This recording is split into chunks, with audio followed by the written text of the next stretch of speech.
Hello friend, welcome to my channel NEET Nation.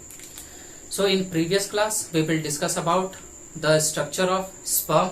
Now in this class we will discuss about the process of oogenesis, that is the formation of egg.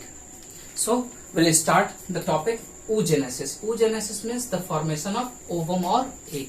So before we are going to start the oogenesis, इससे पहले हम oogenesis start करते हैं, we discussing about some interesting fact about the oogenesis. हम लोग oogenesis के बारे में कुछ interesting fact जानते हैं. क्या है इनके interesting fact? Interesting facts. अगर हम इंटरेस्टिंग फैक्ट्स के बारे में बोलते हैं तो ये जो oogenesis होता है, it is a discontinuous process. ये क्या होता है? डिसकंटिन्यूअस प्रोसेस होता है. It is a discontinuous process. क्यों इसको हम डिसकंटिन्यूअस प्रोसेस बोलते हैं? The reason to saying it discontinuous, क्योंकि it is going to be start then take a break then again start then take a break, so that's why this is a discontinuous. हम इसके बारे में भी detail में जानेंगे. तो पहले देखते हैं डिसकंटिन्यूअस प्रोसेस पे क्या क्या चीजें होती है और किस तरह से ये डिसकंटिन्यूअस होता है. सबसे पहली जो इंटरेस्टिंग बात होती है हमारे oogenesis की, कि ये जो oogenesis होता है it start in the yearly embryo development stage. जो अर्ली एम्ब्रियो डेवलपमेंट स्टेज होता है फीमेल का, वो वहीं से स्टार्ट हो जाता है. दैट मीन्स अगर हम बात करते हैं, that is the first month of embryo development. Embryo development का जो फर्स्ट मंथ होता है that is the during gestation period. Gestation period के टाइम पे जो नंबर ऑफ हमारा oogenesis स्टार्ट हो जाता है, and the number which is going to be formed is about 1700 primary. जो नंबर होते हैं primary follicle, that is the 1700. This is the mother gamete that is formed, that is the 1700 primary follicle is going to be formed. This 1700 primary follicle is developed during the first month of embryonic development. दूसरा, during the second month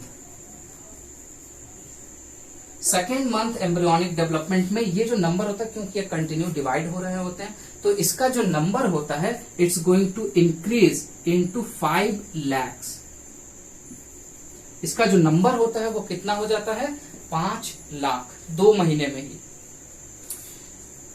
next जो होता है, at the end of fifth month के and होते होते इनका जो number होता है, the number is about 7 million. ये जो नंबर होता है वो कितना पहुंच जाता है? 7 मिलियन.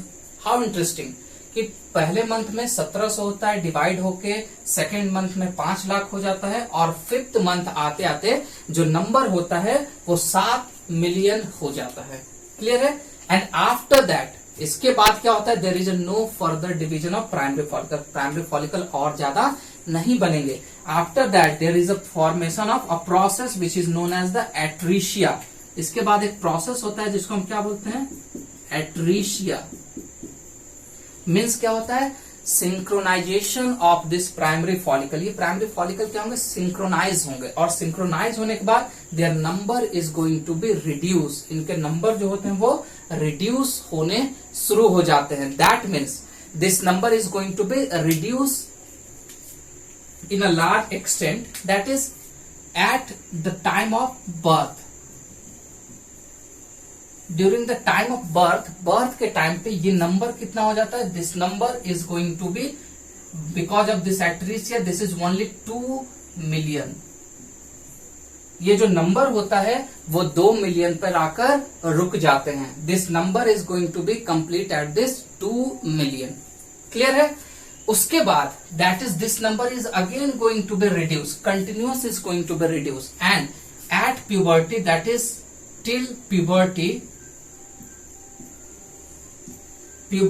आते आते ये जो नंबर होता है, that is this number till puberty is going to be reduce about only 60K 60,000 to about 80,000, that is 60,000 से 80,000 के बीच में ये रह जाता है। क्लियर है? दैट मीन्स प्यूबर्टी तक जो फीमेल ओवरी होते हैं उसमें कितने एग होते हैं? 60,000 to 80,000।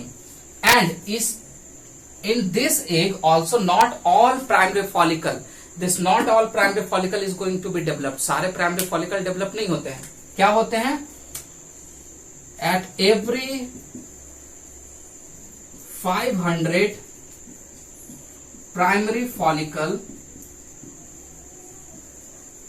only one follicle is developed every month. Her month सिर्फ 500 में से सिर्फ एक ही प्राइमरी फॉलिकल डेवलप्ड होते हैं। हमने, अगर आप रिकॉल कर सकते हैं तो हमने स्ट्रक्चर देखा था कि किस तरह से प्राइमरी फॉलिकल से secondary follicle, tertiary follicle, Graafian follicle developed होते हैं। तो बंच ऑफ प्राइमरी फॉलिकल होता है जिसमें से सिर्फ एक प्राइमरी फॉलिकल डेवलप्ड होता है। तो हर 500 प्राइमरी फॉलिकल में से सिर्फ एक प्राइमरी फॉलिकल ही डेवलप्ड करता है और वो कंप्लीट एग में कन्वर्ट होता है। So this is all about the structure. Now in that we have to be discuss about the oogenesis process. हम इसके oogenesis प्रोसेस के बारे में भी जानते हैं। तो oogenesis प्रोसेस जो हमारा होता है, will discuss about the basic of oogenesis। oogenesis process जैसे कि हमारा स्पर्मेटोजेनेसिस था, उसी तरह से oogenesis is also going to divided into the some phases. ये भी कुछ फेजेस में डिवाइड होते हैं। क्या क्या फेजेस हैं? The first phase is same multiplication phase, second phase is the growth phase, and third phase जो होता है that is the maturation phase. Maturation phase. So this is about the some fact about the oogenesis. Now in next video we will discuss about the process of oogenesis, how the egg is going to be formed. Now we will discuss about the process of oogenesis. Now the oogenesis is going to be begin with the primary follicle. That is, this primary follicle is by the process of multiplication is formed into the oogonia. It's formed oogonia by the process of multiplication. That is, by the process of multiplication, it's formed the oogonia. Later on, this oogonia is going to be developed into primary oocyte. It's going to be developed into primary oocyte. Primary oocyte by the process of or by the growth phase. Growth phase. Now क्या होता है, ये जो multiplication phase से oogonia बना और oogonia से primary oocyte बनते हैं bye the process of growth phase. तो यहां पर ग्रोथ किस चीज का होता है? हियर द ग्रोथ फेज, यहां जो ग्रोथ फेज होता है it is about the vitellogenesis. ये जो ग्रोथ फेज होता है it is a nothing but vitellogenesis. Vitellogenesis क्या होता है? Vitellogenesis means the formation of yolk. That is vitellogenesis means formation of York.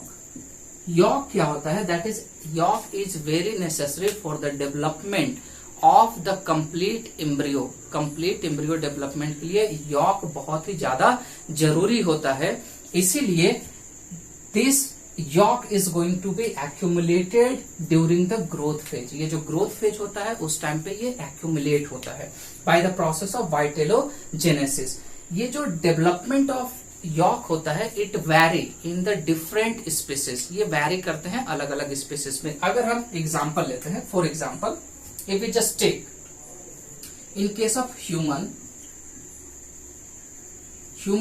Female के केस में जो यॉक कंटेंट होता है ये कितना बढ़ता है, इट इंक्रीज 200 टाइम्स। जो उगोनिया होता है, उगोनिया से जब ये प्राइमरी oocyte बनते हैं तो जो यॉक कंटेंट होता है वो कितना टाइम बढ़ जाता है, 200 टाइम्स। ठीक है, इनका जो यॉक कंटेंट होता है उगोनिया से 200 गुना बढ़ जाता है। Second, in case of Drosophila,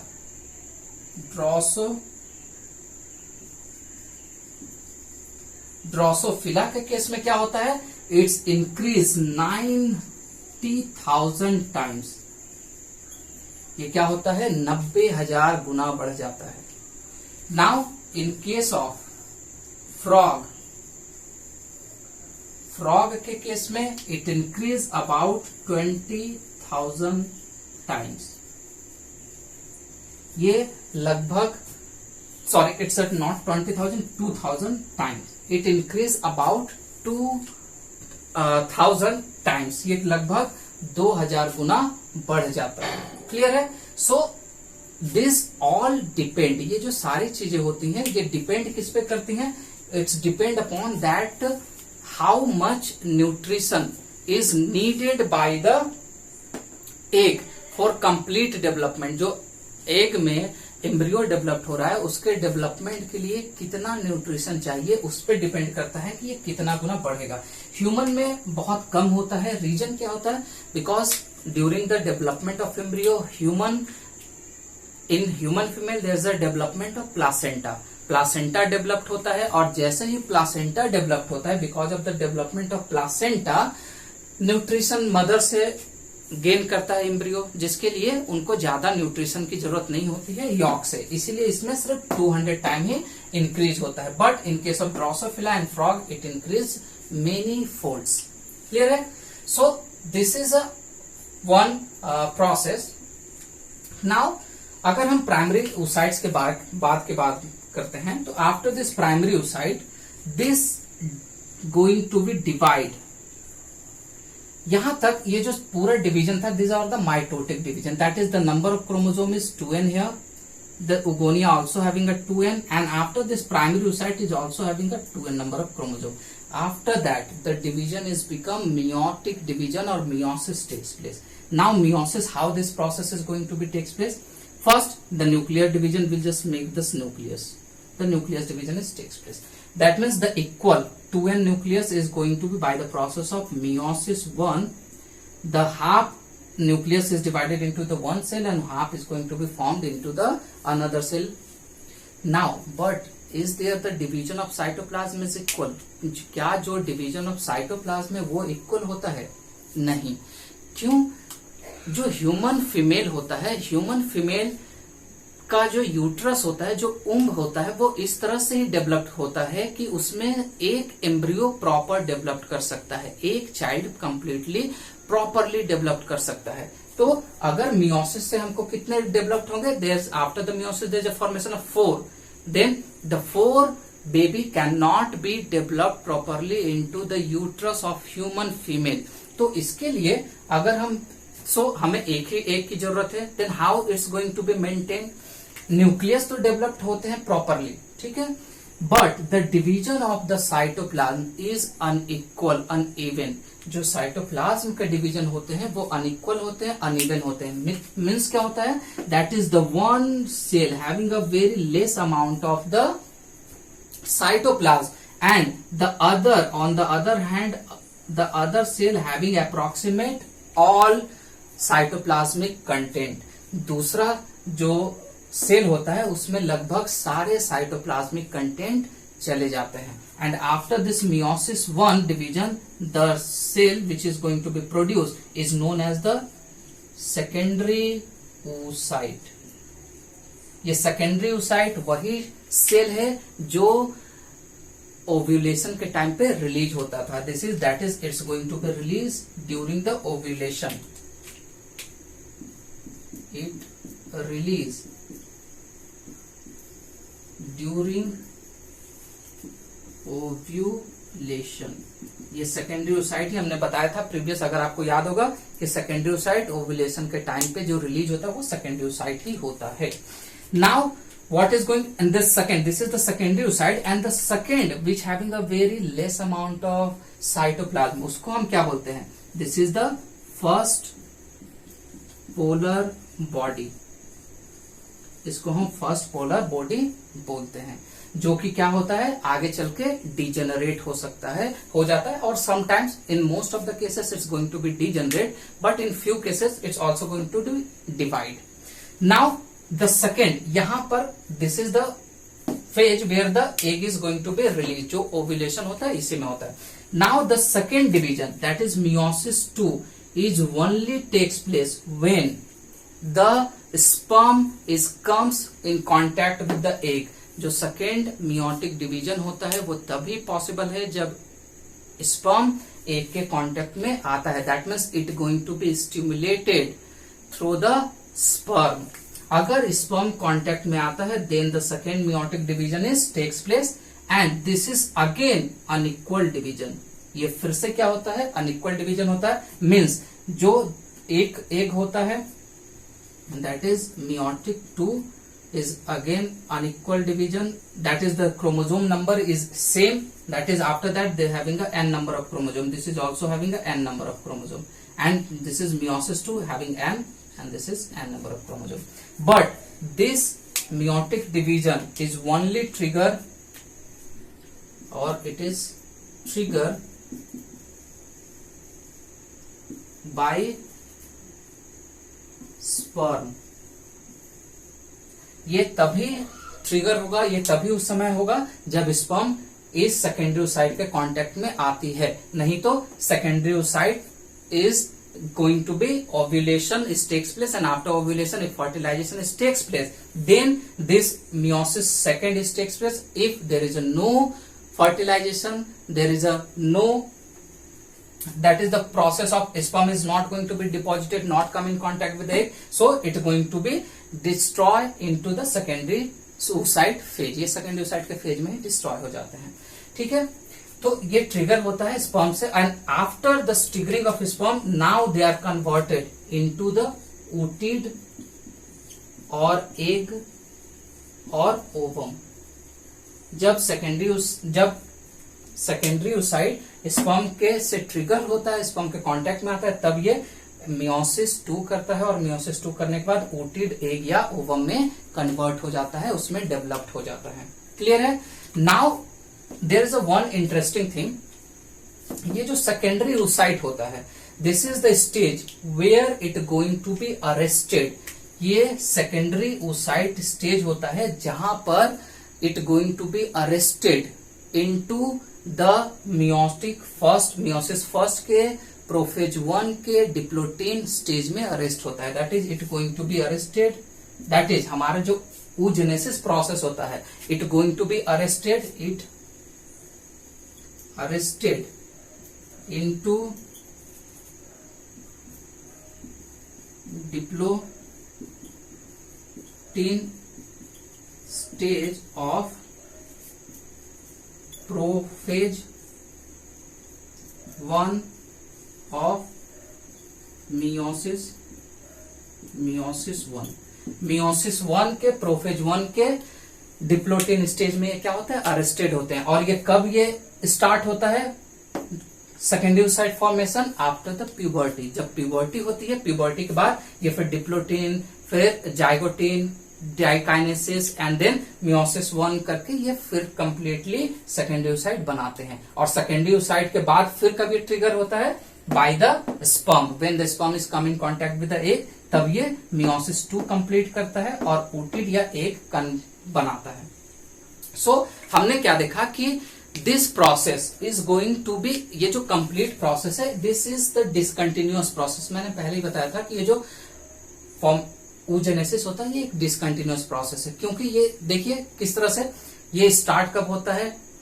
embryonic stage में ही स्टार्ट हो जाता है। उसके बाद ये प्यूबर्टी तक, बर्थ के बाद क्या होता है, ये प्रोसेस चलता रहता है। बर्थ के बाद एट्रीसिया होता है, नंबर कम होते हैं, और प्यूबर्टी तक ये क्या होता है, प्रोसेस फिर से रुक जाता है।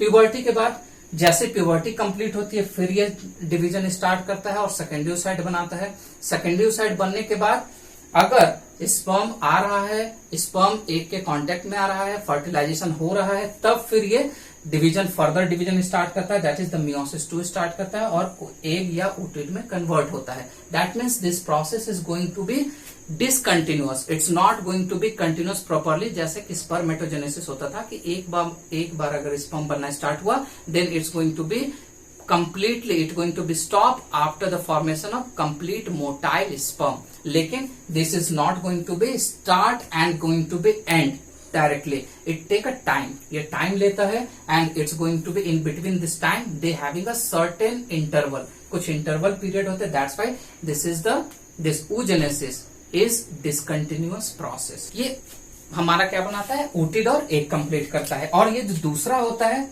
जब अनइक्वल डिवीजन होता है, now this is the second polar body. ये जो हमारा क्या होता है, ये दूसरा पोलर बॉडी होता है, ठीक है। ये दोनों पोलर बॉडी आगे चल के क्या हो जाते हैं, डिजेनरेट हो जाते हैं, क्लियर है। ये दोनों पोलर बॉडी आगे चल के डिजेनरेट होते हैं। तो up to this the process of oogenesis is going to be complete, जो हमारा oogenesis का प्रोसेस है वो कंप्लीट हो जाता है। नाउ अगर in next video we will discuss about the structure of egg, egg के स्ट्रक्चर को हम लोग पढ़ेंगे, जो ह्यूमन एग होते हैं उनका स्ट्रक्चर कैसा होता है। सो फ्रेंड, अगर आपको मेरा ये वीडियो अच्छा लगता है तो प्लीज मेरे चैनल को सब्सक्राइब करिए, लाइक करिए। अगर आप चाहते हैं कि मैं दूसरे टॉपिक पे भी वीडियो बनाऊं तो प्लीज आप मुझे बताइए कि किस टॉपिक पे आप वीडियो चाहते हैं, मैं उस टॉपिक पे वीडियो बनाऊंगा। एंड अगर आपको अच्छा लगे तो प्लीज इसे शेयर करिए और मेरे चैनल को सपोर्ट करिए। Thank you friends.